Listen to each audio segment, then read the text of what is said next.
we have come together to hear from CRE experts and HR leaders on the long-term viability of distributed workforce model.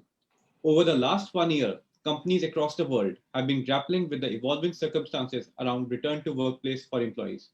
While work from home surprised us with high level of unexpected productivity, it has also brought certain issues of remote working at the forefront, like feelings of isolation, blurring of work-life boundaries, and lack of collaboration. This has led to the emergence of distributed workforce, which checks all the boxes for a successful workspace strategy. Today's webinar will be moderated by Mr. Amit Ramani, founder and CEO of Awfis. Let me take this opportunity to introduce our panelists for the session. It is my pleasure to introduce Navneet Mishra, Senior Vice President and General Manager, Hexagon Capability Centers, India. Navneet currently heads Hexagon Product Center, where more than 1,450 professionals work on various cutting-edge technologies, providing solutions across industrial and geospatial domains. Prior to Hexagon, Navneet was responsible for globalization services at SAP Labs India, with his teams seated across multiple continents. Welcome to the panel, Navneet. We look forward to an insightful discussion with you. Thank you so Next, much. Yeah. Next, we have Mr. Nachiket Avnekar. Nachiket is the Global Head Facilities, Real Estate and Administration at Tata Technologies. He is a FMRE industry expert and a certified facility management professional. In his last role as the head of APAC and China corporate real estate facilities and fleet management function at Syngenta Corp, he was instrumental in setting up their facilities function, office expansion, and formulated activity-based working solutions, designed future of work concepts. Prior to Syngenta, Nachiket worked with Dell Incorporation for 12 plus years. A very warm welcome to the panel, Nachiket. We're excited to hear from you. Thank you so much. Now, coming to our next panelist, Manisha Prasad, Vice President, Head Human Resource, CRIF India. Manisha is responsible for end-to-end human resources function and works impeccably towards integrating business and HR vision, creating synergies between the two and making HR a strategic business critical function. She also specializes in a process design, people analytics, and consulting. Welcome aboard, Manisha. Look forward to your valuable insights on the topic. Thank you. Look forward. Up next, we have Sumitabh Bhatnagar, Head Corporate HR, VFS Global. Sumitabh is responsible for managing end-to-end corporate HR processes and global HR compliances across 140 countries across the globe.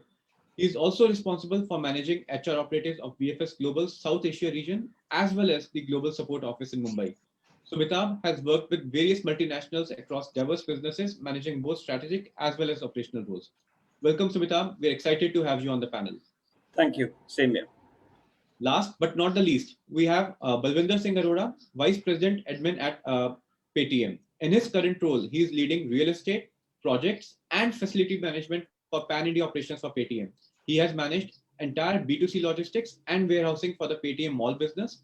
He works very closely with the CEO office to strategize consolidations of real estate infra for Paytm. He's also responsible for leading business continuity and disaster management for the firm. Welcome to the panel, Balwinder. We'll look forward to hearing your views. Thank you. My pleasure. Over to you, Amit. Thank you, Sumit, for the introductions. Good afternoon, ladies and gentlemen. I'm super excited to be moderating a panel comprising of senior CRE and HR leaders. Over the past years, these leaders have steered the course of workplace strategy in their respective organizations, paving the path for future of work. Work as we know today has undergone a rapid revolution. Since last April, we shifted gears from full-time work from home to returning to a workplace, but with a twist. The distributed twist has been more than just a buzzword.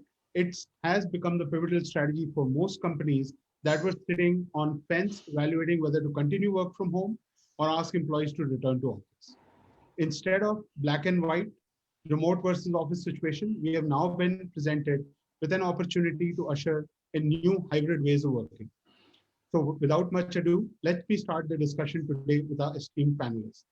The first section we wanted to address was the distributed workforce, the future of work, and the benefits that the organization and the employees can have.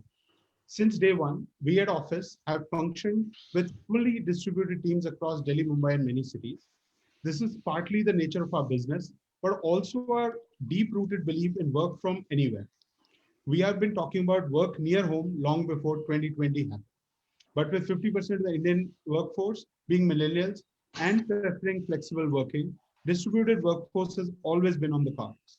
This coupled with the realization that distributed workspaces work wonderfully well for businesses continuity in the face of any unforeseen disasters has accelerated the adoption of distributed workspace model. Let me start with you, Navneet. You've been leading global teams in your current and past roles with your team members sitting across multiple continents. You are already an expert at managing distributed teams. So, according to you, what are the strategies you have witnessed being adopted by companies to tackle this current situation of moving from work from home to return to office? Second part of the question, is distributed workforce going to be the new normal, or we will see a return back to traditional offices? Okay, so thank you. Yeah, so first thing, I mean, distributed workforce was always there, just that it was across the globe, and now it is happening within the city. So that is the second level. You can say that. Anyway, there was no super co-location now for decades now. So there was, if you're working on one solution, team A in India worked on something, team B in US worked on something, team C in Europe worked on something. Now what is happening is even within a country, within a city, you are working from home. So that way, I will just say the second level of physical co-location has been now dismantled, and it is working very, very well. Only thing what happened is some of the tools which were lesser utilized and which were not scaling up now has been made to scale up, and that's what it is working. But will we come back to offices? Let's all agree, pizza with friends is more fun than pizza at home, right? So people will come back. It will essentially happen. Happy people, I have found them being more productive and also thinking better. So to bring them together in a cyclic manner, I'm not saying it'll be without a rhythm. Teams, individuals will find a rhythm. Okay, 2 weeks I come, 2 weeks next you will be coming, or every alternate day, this is how we'll do it. But the large design discussions, the large reviews, or celebrating the success of product releases, market success, etc., have to be done together. So yeah, I mean, we are all hoping for a faster vaccination so that people can come. And as you were rightly saying in your earlier remark, that there has to be some place in between, not the final office. So nobody would like to travel anymore now. That is very, very clear. Nobody would like to travel 2 hours to reach to an office. So some kind of model has to come where they can still have the silence, the air conditioning, the comfort, or the focus that an office generates, but it certainly should kill commute. So that kind of movement we will see. The fundamental thing, that beautiful thing that has happened is now managers trust their direct reports to work even when they're not looking at them. So this is the fundamental change. And this is what will continue to happen. One thing which will happen is problem that I see is personalizing the desk. So that people will face a problem. And you had your own God statues and your family pictures. And now the moment you say this desk will be tomorrow used by somebody else, so we will need more digital solution from people like you and others so that it gets configured who is using it. So that kind of things will eventually happen. At the end, those employers will succeed more who will give the options to employees and teams to decide how they want to work, and also flexibility to HR to hire differently than ever before. One thing which we have not yet fixed is how the full work from home will work. If 10% of your people say, no, I will always be at home, I will only be telecommuting, I will never come physically to office, how to manage that culture of person if that person is never coming to office? So that way, I think, that is something which needs to be fixed. Yeah. But yeah, these are the changes that I see, and these are the trends that I foresee happening. Great, Navneet. You gave a idea for a new startup with your digital personalize your workspace. So on that note, moving on to Nachiket. Nachiket, you come with an experience of working across teams placed globally, be it in your current role at Tata or with Dell in the past, right? In your experience, do you think having distributed workforce is sustainable for companies in the long term? If yes, what are the capabilities that companies will have to build to enable distributed working in the long run? Thanks, Amit, for the question. I think during the year gone by, companies were forced to adapt. And while we started this conversation, Manisha said that we were forced to adapt to the distributed workforce model. But now we are seeing the same organizations are embracing it more openly. Was it a smooth ride in the last year? Absolutely not. Did it work? Yes, it did. Is it sustainable? Definitely yes. But as our FM and RE experts, we need to provide our stakeholders the options so that they can take informed choices. And it needs to be supported with trust. I think Navneet mentioned trusting your people. Earlier, managers wanted to see their employees right in front and see them work. Now you don't get to see them. You hardly get to talk to them. But that trust has to increase more and more. Policies that enable workforce to operate not from home, but from anywhere. Infra, it's just not limited to your chairs, desks, or large collaborative meeting spaces. But we need to have an hub and spoke model, options to have multi-city presence. Last but not the least, leverage technology. You have virtual tools now with whiteboards, Slack, Miro coming in. Do we really need the large collaborative spaces anymore? The answer could be yes and no, but your poll is right now on the screen saying 60% on this call today have said it's a sustainable solution. Great, Nachiket. Balwinder, you've been closely working on a lot of projects, including business continuity planning. You've also been instrumental in shifting the strategy towards reduction of overall CapEx and OpEx and consolidation of offices for future planning. The way people are working has been changing steadily, and being part of a distributed team seems to be the new normal for today's workforce. What, according to you, are the key merits of having a distributed workforce, both from a company and an employee perspective? Thank you very much for this, first of all, this wonderful event and the discussion, and I to be a part of this. Believe that distributed workforce was always the norms of the corporate from last 10 to 15 years, but the jargons, the jargon was like different, as some used to call it as a hot seat concept or a hybrid model concept, etc., etc. But there are the companies who always been had been working with a 10 to 15% of work from home policy kind of a thing, and have explored the option through various ways, like providing broadband or maybe to some extent to the furnitures, tables to the employees for working from the home. The only difference what we see now due to the COVID has provided us no option but to work with a distributed workforce. It has been forced to us, and always that we have accepted the fact that have actually started working on it now.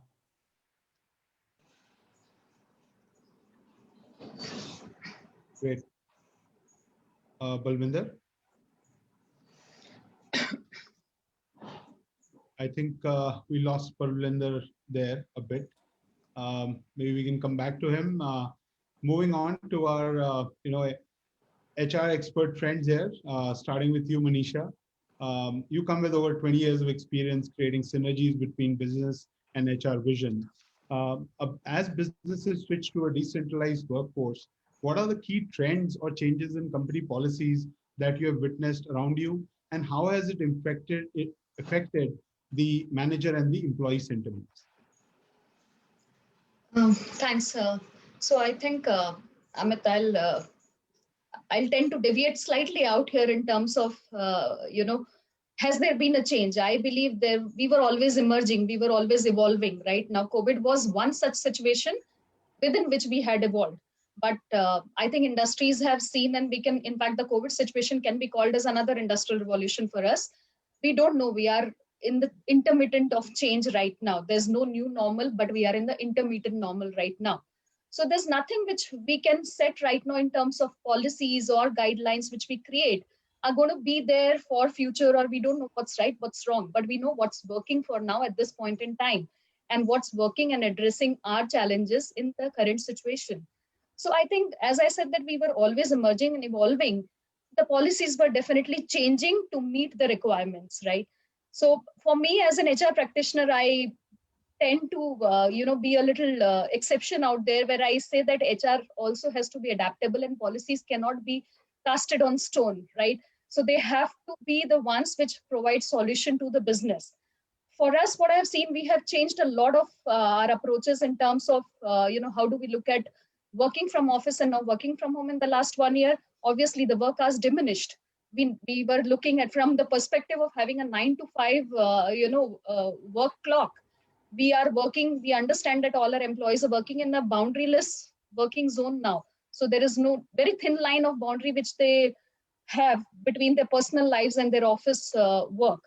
So we understand as business leaders, as HR, that we got to accommodate everything, right? Just giving an example that earlier there used to be a meeting and we said everyone has to log in on time or come to the meeting room on time.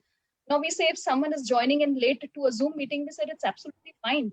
That's okay. I mean, we know that you have struggled and you're doing a lot of things and then you're coming to join this meeting. So we appreciate that you're at least making it possible to be a part of the meeting. But somewhere down the line also, while this is the softer aspect, what I talk about, I understand that my business has to go on.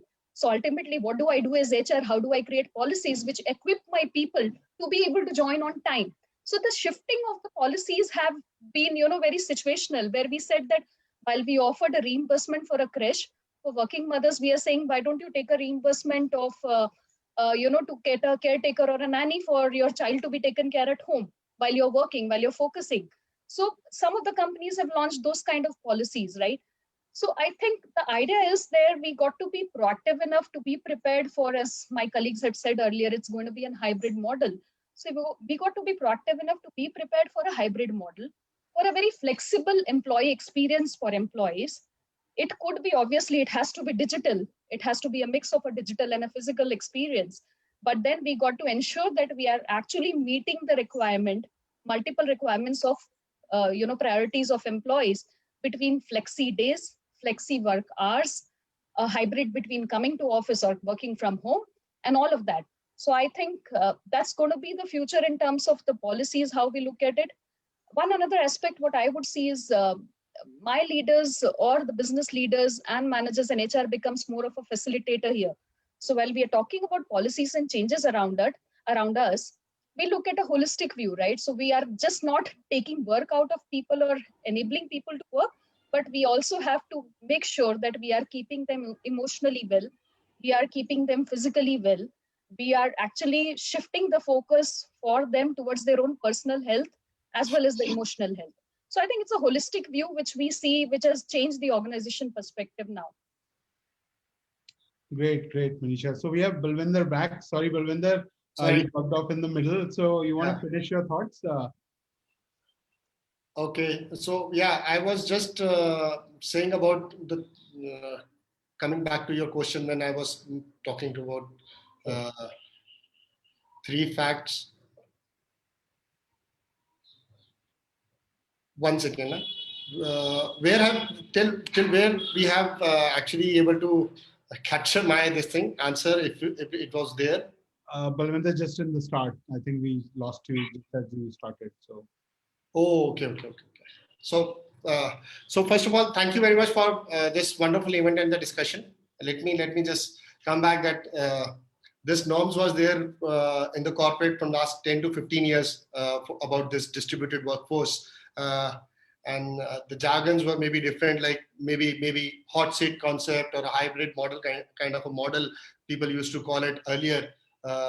Now there were companies who were always using this 10 to 15% of work from home kind of policy and have explored the options through various ways, like providing broadband, maybe providing to some extent to maybe furnitures, chairs and table to the employees. The only difference now we see is that during this COVID has provided us with no option but to work with this distributed workforce. And also we have to accept the fact that actually we have started working on it now because of this COVID. Now coming back to your question, the key merits of the distributed workforce, which you were asking, from a company point of view, if we look out from the company point of view, it is very, very essential to identify the critical employees of the company.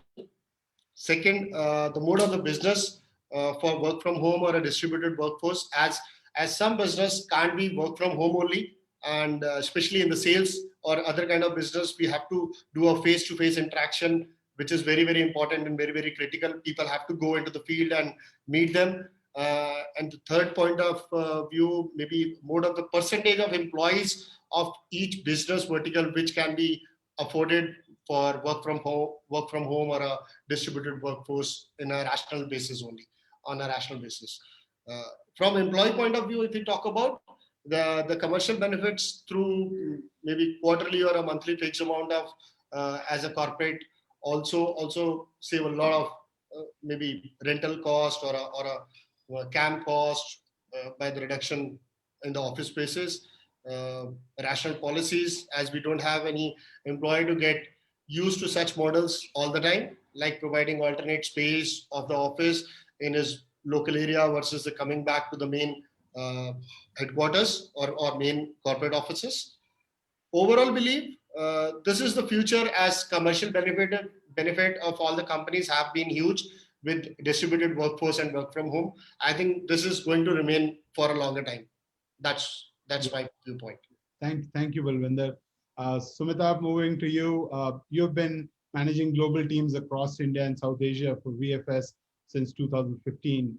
In your view, what are the critical advantages of distributed working that has encouraged the widespread adoption of the model by majority of the corporates? And how is it impacting the employees' well-being? Sure. Thank you.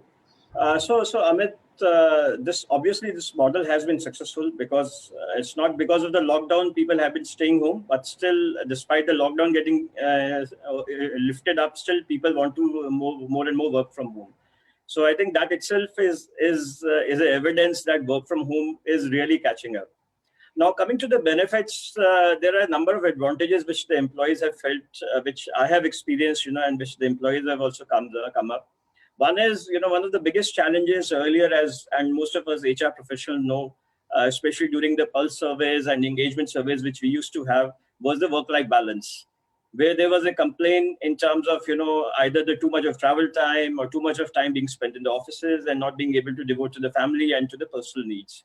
So I think this has got mitigated quite a lot. And in fact, the pendulum has swung on the other side where, suddenly people are feeling that while office hours, we have to do household chores or chores also. So that also has become a big challenge. But yes, meeting of a work-life balance is one of the key advantages which the employees have got. Second is obviously the financial savings. Even though pandemic has, also forced people to spend less, but people have been traveling less, spending less on office travel, on fuel, on maintenance of the vehicles, staying at home, or even relocating from, let's say, high rental or high value homes to outskirts or to other hometowns where the cost of living is lesser. So that itself has also, benefited in terms of huge amount of savings. And thirdly, there is an increased choice available to the employees now. And the choice is, like, let's say they can look at a place of work which is outside their city of residence. So that, which was not possible maybe 1 year or 2 years back. So somebody, if you have to hire in Mumbai, we would always ask that whether the person is staying in Mumbai or not, because relocating from, let's say, outside place to Mumbai was very expensive. But today, since we know that there is a work from home model, and if the person has the requisite skills and the capabilities, we can always pick that up, whether the person is based out of Delhi or Bangalore or Hyderabad, or even a smaller town also. And a second choice which employees have started exercising is the place to stay also. So I know, for example, lots of my team members, colleagues who have either shifted to Srinagar or to Goa, or and taken long lease accommodations there and attending offices while working from those places. So people have gained lots of advantages in terms of flexibility, in terms of choices. But one very significant thing which has happened and which actually has opened the eyes of the employees is, because of the insecurity of the jobs and the roles during the pandemic and let's say the mass retrenchments which we heard happening in India and abroad. Lots of people have one developed some side gig or are in the process of building up some side gigs also, or upskilling their capabilities in terms of learning new skills or learning more contemporary skills. One is obviously the circumstances demand that, and secondly, now they have the time. So the time which they earlier used to spend in commuting and everything is now getting focused into these areas.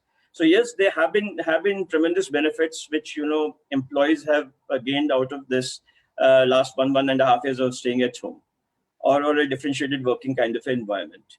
Even the employers as an organization have benefited out of it, and one of the biggest one is in terms of cost savings. I know lots of organizations, they have saved millions and millions of USD just by shutting down the offices and and stop incurring expenses in terms of renters, electricity, which I think our admin colleagues have already pointed. So that is one of the biggest advantages which we have. Second is in terms of accessibility of wider labor force. Right now, again, it was limited to a city, but now if we can start looking at workforce even not only from India, but even from abroad also, because if it's working from home and if the time zones can be managed, then anybody can work from anywhere in any organization. So that is one of the biggest advantages in terms of flexibility in the labor force, which most of the organizations have got. And lastly, which has been a very hot topic in HR fraternity and otherwise I'd say in corporates also, is diversity and inclusion. So this has also helped in increasing and managing these focuses and initiatives, because now the organizations have the ability, and they can hire employees with diverse backgrounds, or people who were actually staying at home and were not able to work, and now they are available, still out of home only, but still they are available for work. So with this kind of a working arrangement, we can have these set of people, and from their different backgrounds and diversity, we can also pick them up and include them in the workforce. So overall, it is kind of a win-win situation for both the employees and the management. But yes, the key challenge is, how do we synergize this whole arrangement? How do we make it seamless? And it's like a pendulum. On one side of the in earlier years, pendulum was going in one particular direction, where it was everything was from working from office. Now it has gone to the other direction, where work from home is a key priority. But I think in the future, somewhere it will come somewhere in between. And where does that pendulum falls is that what we need to look at. No, Sumita, all great points, I think, from all the panelists. But unfortunately, Sumita, the only side gig I had when I was working from home was doing the dishes. But on that note, moving to second section, which is, I think, clearly it's great that everybody's saying distributed work is here to stay, which is the consensus here. Clearly, 60% of the poll, as Nachiket pointed out earlier, is saying that it is going to be a thing which is going to be here forever.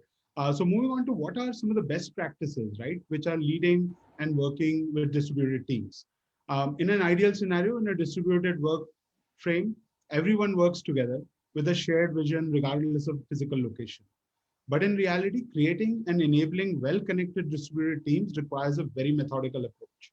How then should companies, and especially managers, lead these distributed teams to ensure that team members feel engaged, well-connected, and focused, but not extensively scrutinized? I believe trust, as was said earlier, plays a critical role in this scenario.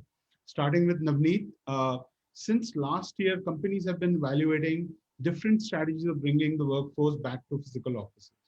What went into preparation, as well as the implementation of distributed workforce model for most companies? Navneet, you're on mute. Thank you. So yeah, I mean, very valid question, but the most important thing and what we have to understand is that soft skills are playing a more key and more visible role than ever before.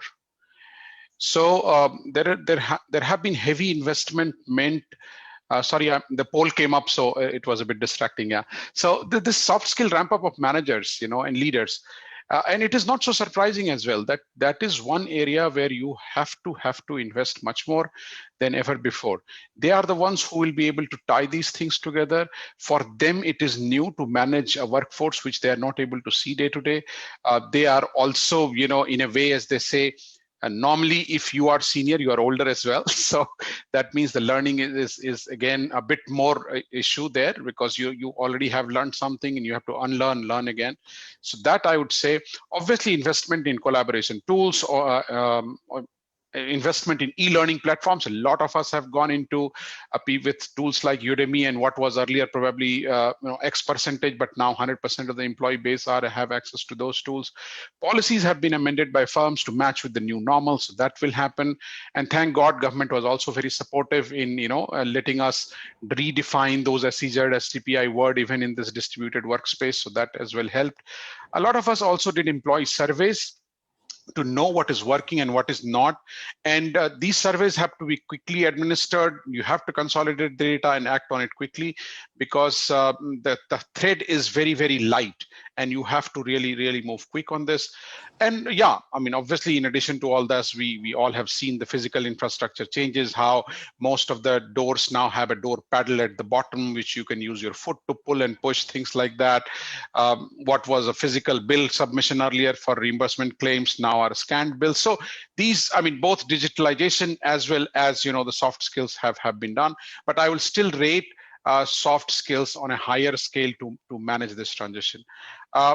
Obviously, as far as implementation is concerned, we have seen that earlier. For example, we were describing, okay, if you have traveled 2 weeks quarantine, but now we say, okay, get an RT-PCR done and you can come wherever you have to come. So those things, because now RT-PCR is really much more available. Vaccines availability and announcement is helping the sentiment now.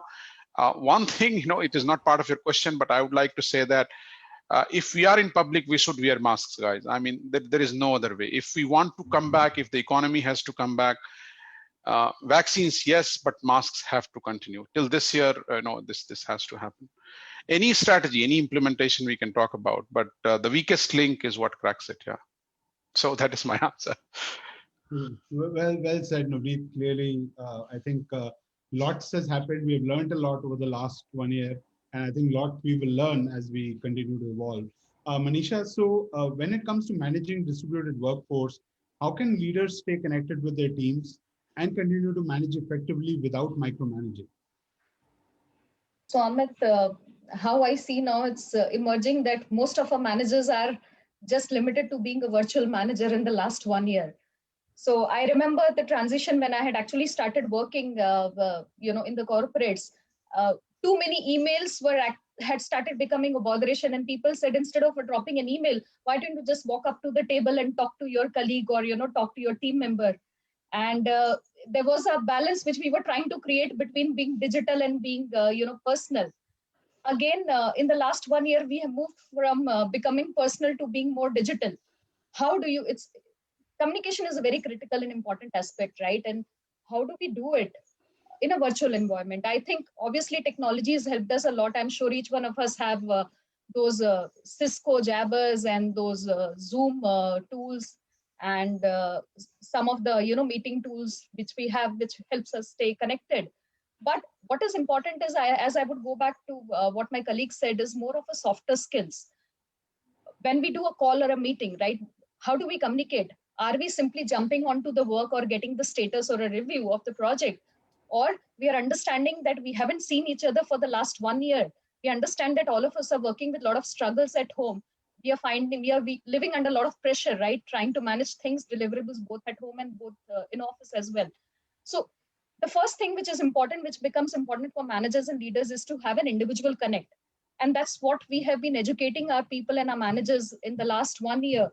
We have given a lot more training of, telling them to be more sensitive when we are connecting in a virtual world, telling them to be not setting up a preconceived notion or a perspective. Because if I just have to take an example right now, all of us are, seen here on a camera, and only the parts of our body, the upper part of the body, what we have to expose is what is getting exposed on the camera. So a lot of times when we talk to people and our colleagues, what is getting exposed, and we build up perspectives based on that, while we wouldn't know what's happening on the background. So I think softer skills and softer aspects are very important while we are communicating in this virtual world. Obviously, the projects and the deliverables are being managed on the business side. We have heavily invested on technology in the last couple of years, and we have enabled ourselves. So it wasn't tough for us to move on to completely being digital in the last 1 year managing our business. And honestly, it did not impact us at all. In fact, our productivity, like everyone else, has gone up. So communication, when I say in this conversation, I would like to focus on the softer aspects, what we should be looking at for future, just a food for thought, while all other aspects are being taken care of very well with a supported infrastructure, which is already there in the industry and with us, right? So that's important for me. I think another thing was enabling people. So enabling people to ensure that they have the right kind of setup technically to be able to communicate and stay connected to each other. That's very important as an organization for us. So these are the two aspects which I would like to, put focus on. Great, Manisha. Nachiket, moving on to you, what kind of strategies do you think need to be adopted by organizations to help their teams stay focused on preserving the business momentum? Sure, Amit. I think even though every day is bringing in a lot of uncertainties, every single day, there are definitive actions that can improve our resilience and strengthen our business momentum. A framework that outlines a path forward, leading clarity, and amid these uncertainties, we can make the difference between organizations that will thrive and those who will not. And I think I have a personal few ones which are very close to my heart are prioritize people safety and continuous engagement. I think Manisha was spot on when she said you need to engage with the employees. Also engage with stakeholders, internal and external both. Very important. Empower your workforce, and it goes beyond providing network access, your virtual meeting platforms. It's much more than that. Leaders who focus on building trust, flexibility, resilience into an adaptable workforce culture are helping their employees to be their best versions of themselves, both physically and mentally. Enhance your cybersecurity. Very important. Optimize operational costs. Though I can't see my fellow FM colleagues, but I can see a big smile on their faces when I say operational costs, reduce them. Because on one end, they're battling with increased COVID hygiene costs, but at the same time, lower occupancies. How do you justify that? And the CFO is asking on the other end, reduce cost. But let's face it, we have survived the economic meltdown in 2008 and this 2020 pandemic. And I'm sure even this time will pass. Sure. Thanks, Nachiket. I'm sure it will pass. As I said earlier, we are a very, very resilient, mankind is resilient to start Absolutely. with. So Sumitabh, what are some of the key areas that organizations need to consider when preparing their teams for their complete overhaul in the way they were traditionally used to working together from the same office? Sure. So Amit, my response is, see, fundamentally in terms of business, let's say building blocks, nothing has changed. The building blocks which an organization has to implement, whether it is for on-site working or for a off-site working or for a differentiated working kind of environment, will remain the same. And this is coming from my personal experience also over the last 1 year, where we have done a limited amount of hiring, even though in the pandemic. And some of the key challenges which we have faced, one is obviously in terms of installation of the cultures and value of the organizations in the new entrants. See, every employee is an ambassador of the organization. Until the time, the employees are not able to learn the right culture and the right value of the organization, and the organization is not able to pass those values and the norms, which are both defined as well as, subtle ones, which are informally existing, the employee will not be successful in the organization. So now with the diffused kind of a working, how do we do that, even though we are not able to connect with the new joiners face to face, is a challenge, and it has to be defined now in the new working environment. Then the second one is obviously, which is the core of any HR practice, is employee engagement. So earlier, we had dedicated BU HRs who used to have regular connects, open houses, FGDs, interactions, one-on-ones, and in case anybody had a grievance, the person used to just walk to the HR person and talk it out and do the counseling. So which is not possible today, right? And secondly, what happens is the kind of pressures and the stresses and the insecurities which all the employees have undergone during the pandemic and during this kind of a thing has led to lots of issues which are more psychological in nature. So how do we connect, and how do we build a strong connect with the team members, even though we are not in the same location, or we might be based out of different cities or even different countries also, and still have the similar kind of engagement and connect is another block around which we'll have to now rethink and build processes around. So that is the second area which was there.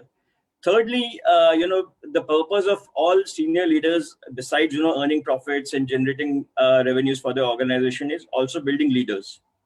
And these leaders, especially are develop their competencies and skills when they emulate, when they see their leaders in operation and actually functioning. So now those role models actually are only available on the screen and not, physically there in terms of, either accompanying them to the meetings or participating with them in different activities. So mentorship has also taken a huge kind of a backseat right now. And how do we use that? And especially, building women leaders, including diversity into the system. How do we do that with this kind of a framework is another area which we look at. Then another one is obviously the management of performance. So earlier, performance was visible, like my early colleagues have shared, it was a face-to-face. So we knew what the person is doing, or most of us knew each other. But right now, all of us are sitting at home, and how much time we are actually devoting to work or not devoting to work, or so that is not visible. Only thing which is visible is the outcome, whether it has happened in the specified time or not. So how do we measure performance now? How do we, review our performance measurement systems to arrive at to meet the requirements of the diffuse workforce will be the fourth challenge, which I see is quite critical. And this will be an end-to-end kind of a thing, starting from goal settings. How do one set goals? How do one review performance? How do one gives feedback? And how does that feedback then gets converted into rewards and bonuses and everything, which are one of the outcomes of the performance management process. So that will have to be looked at. And lastly, is one of the key benefits of coming to office was high level of networking and team working.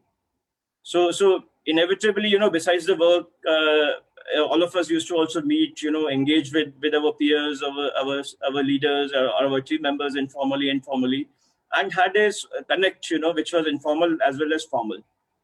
But with this artificial or digital mode now coming in between us, it has become a challenge how to revive or come back to that original level of networking and team working. So that will be another area which the organizations will have to look at and see what kind of processes we arrive at in order to reach the similar levels earlier. So I think these are a few of the key areas. I can have a huge list, but some of the key areas which we experienced in the last 1 year amongst our team members, which I thought I'll share it. And because they have directly touched us, and we are also grappling to find out how do we manage these issues. All great insights, Sumita, there. Balwinder, so according to you, how can organizations optimize their distributed work strategy to balance employee safety, security, and growth? Yeah, as my all other fellow colleagues have already said and covered maximum points related to other these things. It is primitive that the traditional model will overall come back over the course of next 2-3 years. However, those who had earlier worked upon in such models or have gained benefits from present model will continue for a longer run. What I believe is my perspective. The possible way to optimize such 3 layers of safety, security, and growth are the first thing to consolidate in one office at each regional location. I'm sure everybody must be on the same page, because when we have an office and consolidate it at a regional level, so that we can have a better way to control the pandemic, and also work upon the organizational requirement wherever the face-to-face interactions are required, or to solve any other issues, or maybe for that level, for making a decision making will be very, very easy or comfortable for that part. Secondly, more virtual engagements in the terms of Zoom, Hangout, MS Teams, all these technology platforms which are there. So the interaction exists without any physical contact has to be mandate now. Now people are used to this. I'm sure everybody. Manisha was also mentioning the same part. When we are on a virtual platform, we are discussing and we are meeting over here. This is going to be wherein the safety part will also come back, because we are not going to meet in person. We are going to have a virtual discussions on these kind of platforms. The thirdly, regular connects and interaction has to be there through technology. So technology is going to be the major role play, which is going to do for making this more safe and secure environment for all the employees and all the employers, and making sure the growth part. Definitely, we have seen the nobody has gone down with the productivity. I'm sure everybody has gone up with the productivity. now you are getting more systematic and more. There is calendar. You are having a full calendar in your backend, and everybody is working with the calendar mode, and you have a back-to-back meetings on a virtual meetings. Earlier, you when you used to be in an office, you used to get some other times also in between to roam around or do work on your computers and other chit chat. But now working virtually, you actually don't get a time, and you are back to back. You have a meetings, you have virtual meetings lined up, and you don't have any escape routes for that also. So I think the growth is coming automatically because you are already engaged. You have automatically all these meetings back to back coming up and all these things. That is what I also believe in, that safety, security, and growth are going to get more better way following this kind of distributed workplace kind of a model. Thanks, Balwinder. Moving on to the last section, performance measurement and the overall organizational culture. Two things which are extremely important, in the ecosystem of corporates. Making the transition to distributed work requires more than coordinated planning. It requires a complete shift in companies' thinking and leadership's approach towards ways of working. Leaders and companies accustomed to traditional ways of measuring performance and trusting employees with their work by virtue of physical proximity will find it extremely challenging. Not only is it difficult to keep tabs on the performance, but also to develop a shared understanding of companies' culture and goals. Let's see what our esteemed panelists have to say on this, starting with Manisha. According to you, what are the critical elements to consider for optimizing and managing performance across distributed teams? So, Amit, I would break it a little in terms of a wider perspective around performance measurement. So, we're talking about optimizing performance across the organization, where it starts from obviously looking at how your workforce models are, how distributed they are, or how concentrated they are. And when I say workforce model, I'm not talking about distributed workforce meaning virtual teams, but I'm talking about what's the right mix for your kind of a business of possibly a full-time worker or a contractual employee or an hourly employee. Well, how is the work distributed in terms of optimizing the deliverables or the output from them? I think that's first perspective which the companies would be looking at now to overall enhancing the performance levels in the organization.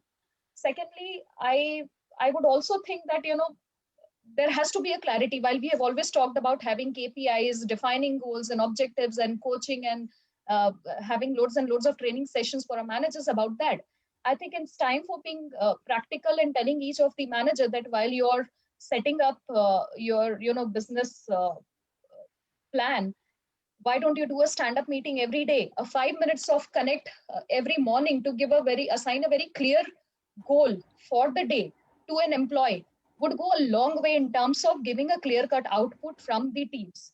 And I think it's very important where everything is interlocked, right, interwoven. The communication part of it, the connect part of it, the clarity on what am I supposed to do today, right, to achieve the overall objective. That's something which is very important role played by each and every manager in the system on a day-to-day basis in such an environment. So I think clarity in goals is important. The workforce distribution approach is very important. There's also something which I feel we have shifted the focus from the individual performance versus the collaboration aspect. So I think collaboration is one important key which would emerge as one of the critical performance parameters for us in the current world, where we say that while you understand that you're an individual contributor and you have your own strengths on what you're doing, but how best you collaborate to the teams and how best you're doing the knowledge sharing in this virtual environment to optimize the organization performance is important.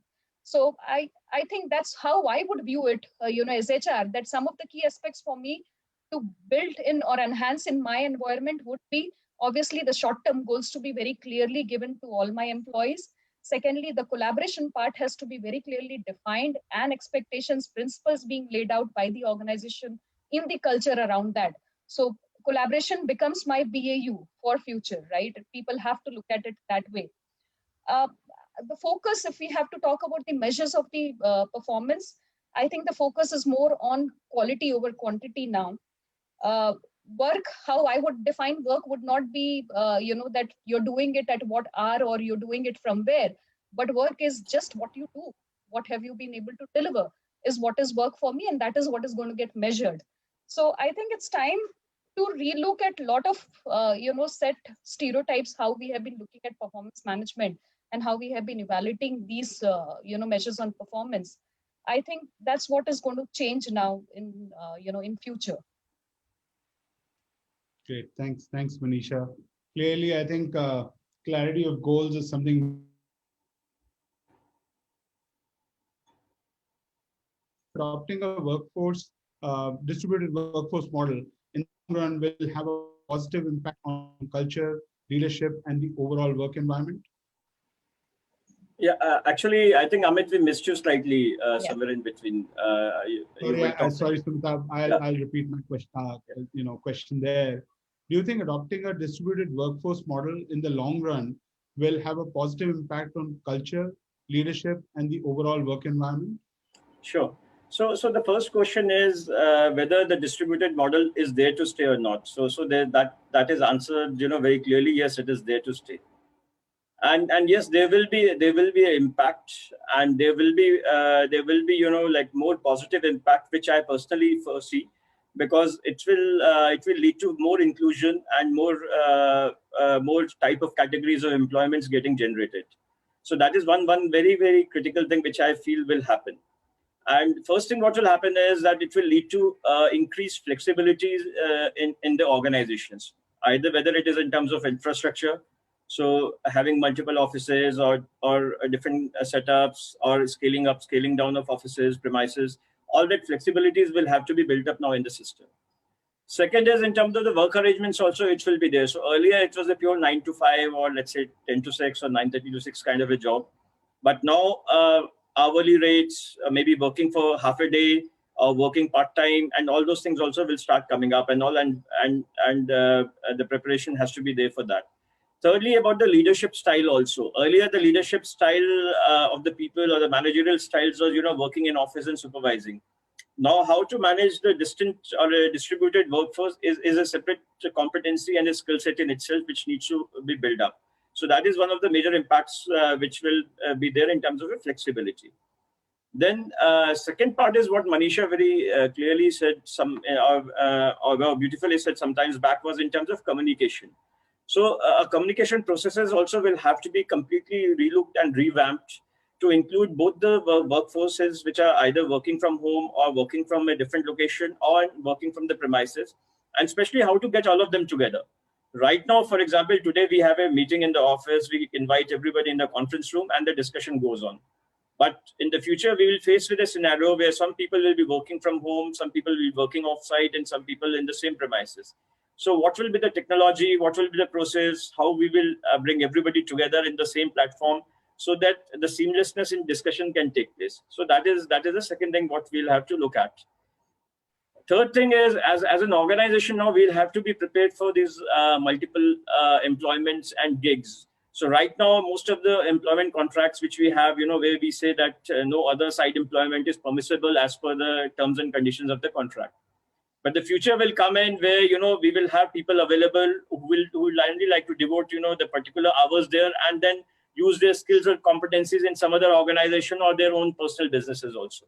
So that is one area I think we'll have to start looking, and that is one of the long-term impact which I foresee which happening because of by virtue of distributed workforce. Another issue will be, obviously, which we touched upon, is the performance measures, and which Manisha already touched in the earlier discussion, that needs to be completely looked at and changed at in terms of what we need to do now. And lastly, how do we manage these employees? How do we manage the grievances? How do we manage the issues? How do we manage, the challenges which are coming out? And kind of give the equity and the parity amongst treatment to all the employees who are different stages. Some people are coming to office, some are working from home, some are in between, some are following a hybrid model. Because ultimately, the organization is all about equity and fairness. Or if there is a level of unfairness or a discrimination against a certain set of employees, it can be both legally as well as in terms of employee morale quite risky for the organization. So how do we manage that kind of a differential workforce will be another impact, which will come in terms of managing the distributed workforce. So these are some of my thoughts, which I foresee happening in the near and the long-term future, because this model is going to be there now, as I feel. No, Sumitabh, all great points. I think clearly we are going to grapple with a lot of these challenges, and I think new ideas and new strategies will get implemented to overcome and implement some of these, challenges that we are faced with. Nachiket, since the idea of working with distributed workforce is the future of how companies are going to function, how do you think they will deal with the transition while maintaining productivity and increasing engagement levels? Thanks, Amit. I think we're still in the transition phase, and it's a sweet spot to be in, where everyone is open to look at things differently and adopt it.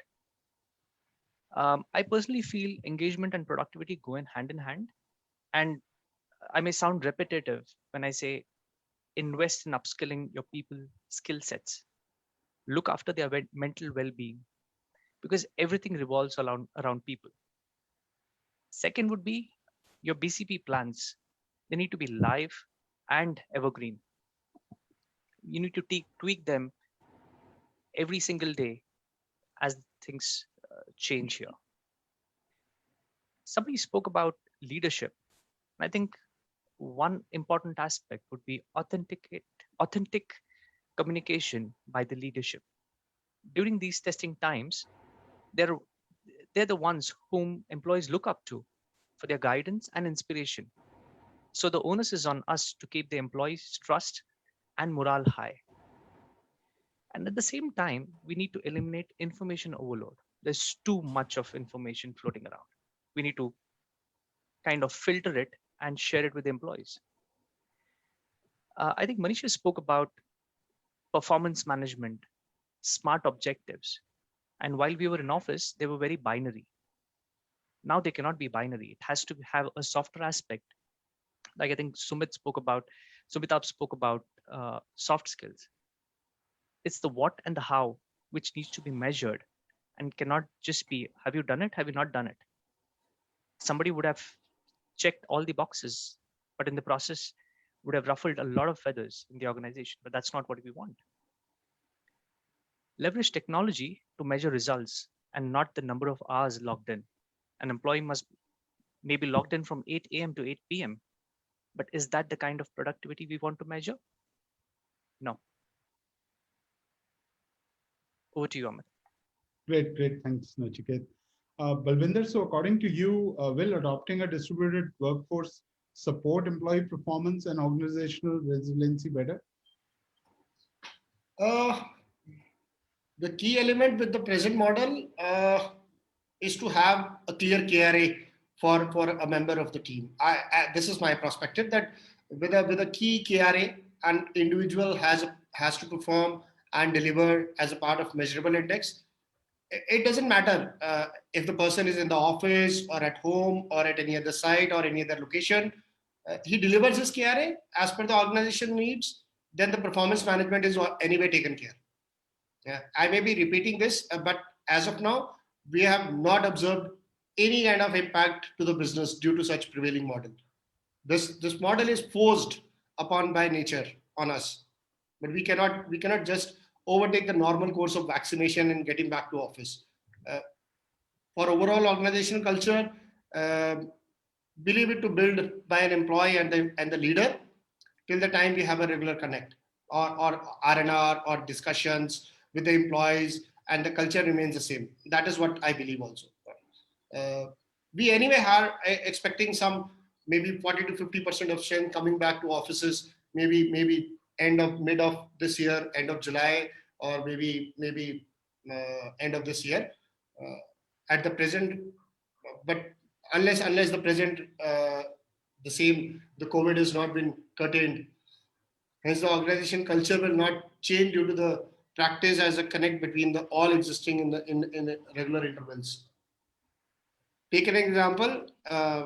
Everybody must have seen that essential offices were already working like government offices. They were working with a full strength and with the social distancing norms and other criteria to be followed. They were following all the norms and they were working full strength to the office. this is the phase of time which we cannot escape from here. However, don't see any impact to the performance management through KRA model and organizational culture. I do believe that this KRA model and organizational culture will play a more important role over here. This is my personal view. It may differ from person to person, but this is my view. Sure. Thanks, Balwinder. We are almost out of time, but Navneet, my final questions to you. Going ahead, how can the organizations focus on creating and reinforcing a shared vision among a distributed workforce? Sure. I mean, never important like now in the history. So it has to be done. One, go simple. You never think that you are over communicating. Iterate in every chance that you get. Second, cascade. So if you have done it, your second level has to do it, your third level has to do it. In that smaller base or larger base, whatever they are addressing, they have to repeat it. I'm surprised that why somebody is, I mean, we have many gamifications now, but one or two companies should have already popped up, with the startup ideas of gamify your strategy so that you can distribute it and people can get a score and now they can claim that, yeah, they understand it. You have to have doing small contests around it, which we are trying to do here and there. The leaders have to be more comfortable with video now. So they will have to learn how to record themselves, distribute what their message is at a more frequency than ever before. Q&A have to take more portion than your default prepared addresses. So you will have to give a chance employee to ask more and more questions. And any communication that you're doing, there should be a way that, because now the era is of what we call asynchronous. While you are speaking, probably somebody does not have time to listen to you, but they would like to listen to you in the evening, night, next day, weekend, whenever. So you will have to store that communication as well. So, I mean, and please request to all the listeners as well, always give a business context. Whenever you're talking about strategy, don't remain at 30,000 feet level, give a business context so that it is relatable, because now it is more important than ever that your last level of employees also understand this. So these are a couple of things that I think some companies are doing, some are doing more, but these are the things which have to be done now. Yeah. Thank you, Navneet. So clearly the age of the video leader is in. So with that, I would request Sumit to address some of the Q&A from our audience, please. Great. Thank you, Amit. It has been a very insightful discussion. So we have few very interesting questions. First question I'll ask everyone, just answer a yes or a no, because it's a very generic part. Is the current traditional office, as we know it, is going to disappear altogether? A yes or a no? I'll start with No. No. Pratap? No. Amit? No. Manisha? No. Navneet? No. Balwinder? So I don't have a other option, so it is no. Going with the bit. Okay, so perfect. So we have a clear forum around. So we are here to stay. The conventional office is here to stay. Then the next question is also interesting question. I'll put it for Manisha and Subita for you. How does distributed work impact the HR role in terms of building company culture, employee engagement, and performance management? You touched upon it, quite a bit, but any further thoughts on it? So Manisha, if you would like to go first. Sure, thanks, Amitabh. So I think since we already touched upon in the previous answers, I would just like to focus on one word, which is trust.